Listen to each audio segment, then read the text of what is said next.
Doctor Who The Dæmons, the 9th story of the 3rd Doctor, is written by Guy Leopold, a pseudonym used by Robert Sloman and Barry Letts, and starring John Pertwee, Katie Manning, Nicholas Courtney, Richard Franklin and John Levine.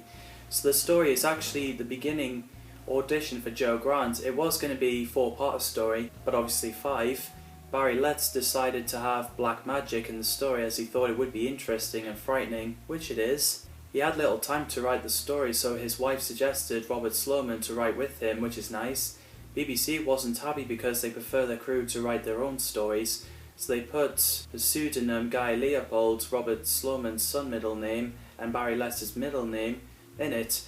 Originally the Master was going to worship the demon in church, but Barry Letts thought it might upset the religious viewers, so the scenes got set in crypt. Christopher Barry didn't want to direct anymore, but he loved the script, so he changed his mind to direct the story and became his favourite saying, "A damn good script."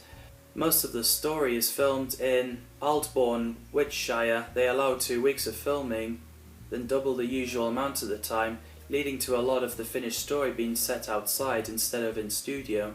There's a time where it was snowing and the filming got delayed. They got few villagers and the Headington Quarry Morris dancers as extras. So you get a scary opening where Jim runs through the village and something killed him, so the next morning Miss Hawthorne said he died of heart attack and Dr. Reeves said he died of fright. So the doctor fixes Bessie, and it's pretty amusing when he tells Bessie off for moving itself. So Mike Yates came and wanted to pick Joe up for watching the broadcast of the opening of the Burrow together. There's Fergus doing a news broadcast in the church Craven, which I like the sets. The Doctor, Joe, Mike and Benton were watching the news. It's pretty intense where Miss Hawthorne used her windy powers and there's a policeman seemingly mind-controlled as he was about to hit her with a rock, and then she stopped and the police had no idea, and she wanted to see the new vicar, so he arrived revealing to be the Master. So the Brigadier goes away, leaving Mike and Benton alone with the TV and corned beef sandwiches. But at least they get to watch the rugby match. So the Doctor and Joe goes into the pub asking for directions, but the men are just asking him random questions. So Joe handled it better and they gave the Doctor and Joe an answer. And they head off, the tree falls in front of them.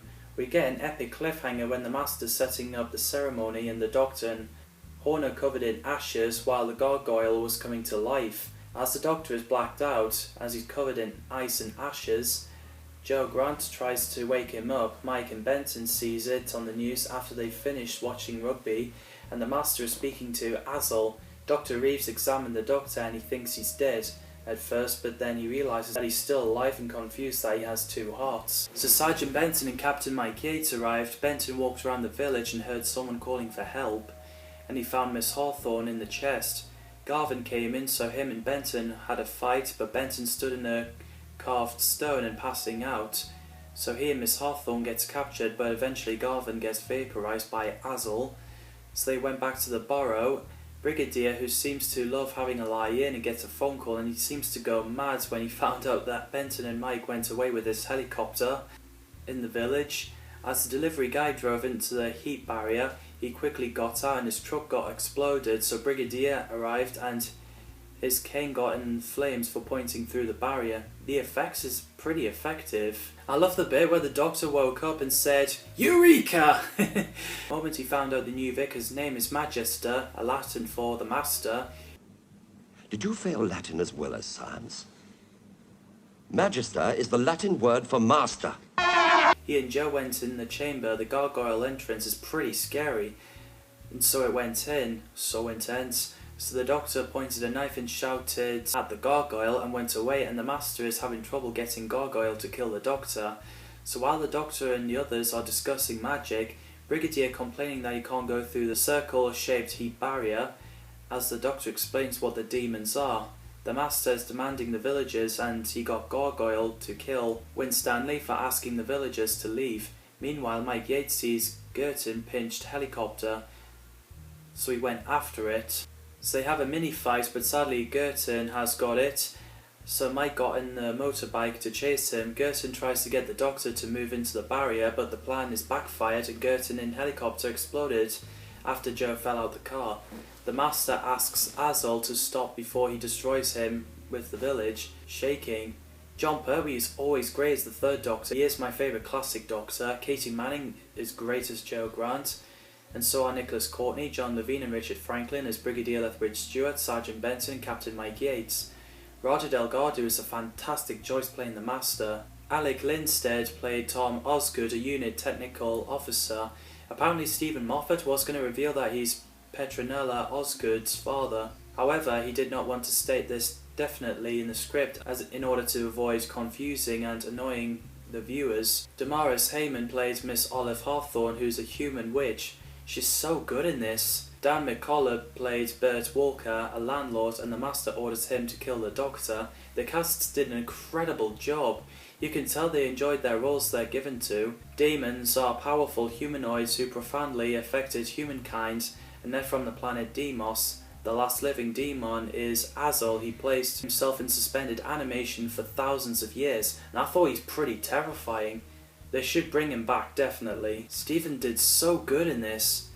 Bok is a gargoyle controlled by Azul who can disintegrate anyone, and I think it's pretty scary. Plus, how would you react if you see a bloke during this? I'd be creeped out. And also, the music by Dudley Simpson is fantastic. I wish the Demon soundtrack isn't one of those unreleased soundtracks because I'd love to listen to it. After the shaking, the Doctor says an iconic line, reverse the polarity. Jo climbs out of the window and decides to go to Crypt. While the Master explains to Azul why he awakened him, the village does a shake. Mike finds out Jo is missing, so he goes to find her in the crypt. Bert tries to shoot the Doctor. Sergeant Benson is worried that he has no contact with Brigadier. Mike and Jo and the Doctor are missing, and all Miss Hawthorne goes on about is tea, which I have to say that's a great line. So Benton looks out the window to see Bert and the dancers in the village, and they keep dancing around the Doctor and tied him up, so Miss Hawthorne came out using her magic tricks demanded by the Doctor, as he claims that he's a magician. So Sergeant Benton came to attack and wrestled Bert down. Mike and Jo watches Azul growing, with the Master laughing. This is a scary scene.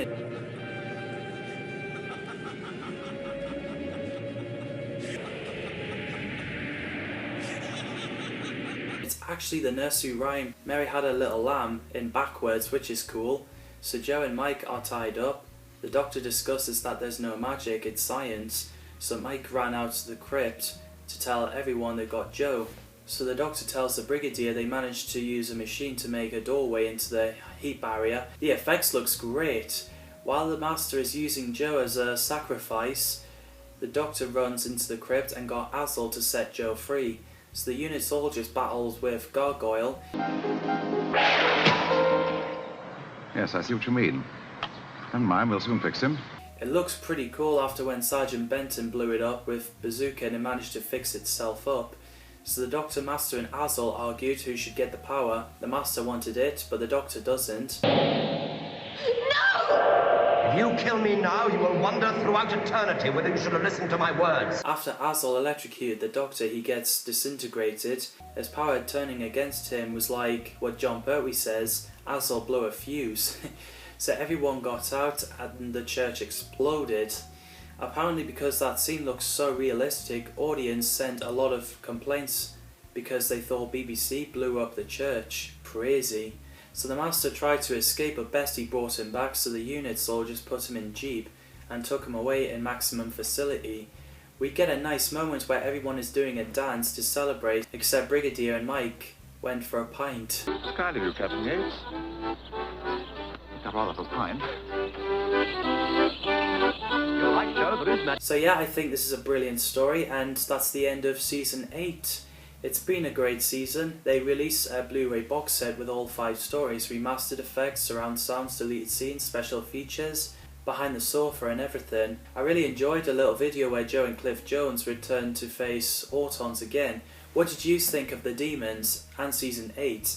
Let me know in the comments down below. As always, thanks for watching and see you in the next video.